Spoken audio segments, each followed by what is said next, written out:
మన్ను వచ్చి అంబలు కాసినట్లే ఉన్నది గీ బ్యాంకుల ముచ్చట. ఇయాల్టి సంధి ఏటీఎం సెంటర్లలో కాలు పెట్టే ముందర జర వెనక ముందు ఒక్కటికి రెండు మాటలు ఇషారం చేసుకొని అడుగు పెట్టుర్రి. ఒక్కసారి కార్డు పెడతిరా అంటే ఆ నెల ఒక గడియ తీరినట్టే. అబ్బో లచ్చమ్మ ఏమో బ్యాంకులకు సురుకు పెడుతుంది అని అనుకుంటుర్రా? కాదు, బ్యాంకులోనే మనకు సురుకులు పెడుతున్నారు. చూడురి. మనకు రేషన్ కార్డు మీద నెలకు ఒక్కపారే చక్కెర బియ్యం పోసినట్టు ఇప్పటి సంది బ్యాంకులు కూడా ఏటీఎంలలో పైసలు తీసుకునేందుకు అసొంటి రేషన్ పద్ధతినే పెట్టినాయి.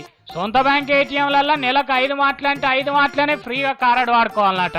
ఆ 5 ఛాన్సులలో పైసలే తీసుకుంటారో బ్యాలెన్స్ ఎంక్వైరీ చేసుకుంటారో మీ ఇష్టం అట. ఇక వేరే బ్యాంకుల ఏటీఎంలలో నెలకు 3 సార్లే ఫ్రీగా పైసలు తీసుకునేందుకైనా చూసుకునేందుకైనా ఛాన్స్ ఉంటదట. సొంత బ్యాంక్ ఏటీఎంలలో 5 మాటలు ఆయుష్ తీరితే ఏటీఎంల కార్డు పెట్టినప్పుడల్లా 20 రూపాయల ఛార్జ్ పడుతుందట. ఇక వేరే బ్యాంక్ ఏటీఎంలో కూడా ముచ్చటగా 3 సార్లు అయిపోయినాక ఆడ కూడా 20 రూపాయల ఛార్జ్ తీసుకునేందుకు ఏటీఎం మిషన్ తయారుగా ఉంటదట.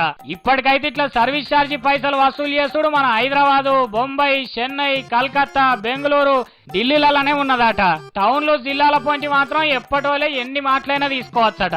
మరి ఎక్కువ మంది ఉండే పెద్ద పెద్ద నగరాలలోనే ఇట్లా ఎందుకు పెట్టినరట అంటే వాళ్ళకు పెద్ద సిటీస్లల్లో ఏటీఎం సెంటర్ల కిరాయి, కరెంటు బిల్లులు, ఆడో వాచ్మెన్ పెడతానికి జీతం ఇచ్చుడు, ఇగో ఇవన్నీ వెళ్తలేవట.